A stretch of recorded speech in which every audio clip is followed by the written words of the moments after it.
हाल बाद में जिन्होंने मैदान में उतर कर हमें ये सबूत दिया कि हम मुलाजमीन से, मजदूरों से। बहुत मशहूर हूँ मैं तमाम भाइयों का, स्पेशली जवाब साहब का, जिन्होंने अपनी मसरूफियत से वक्त निकाला और टाइम दिया, क्योंकि ये हमारे डिपार्टमेंट में आते थे।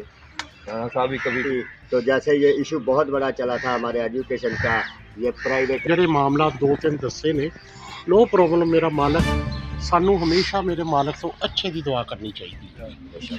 मायूसी ਜਿਹੜੀ है ना, वो जिस तरह किसी ने कहा ना कि वो रांझा रांझा कर दी, मैं आपे रांझा हुई। अज अगर अच्छे अल्फाज अदायगी करिए कि ये समझ लो कि अल्लाह के फजल ने हमें बुलाया, हमारी जमात की सपोर्ट का आपने ऐलान किया। ग़ालिबन आप पहले भी करते रहे होंगे, क्योंकि जिस अदारे के अंदर ऑफिसर भी मौजूद हूँ।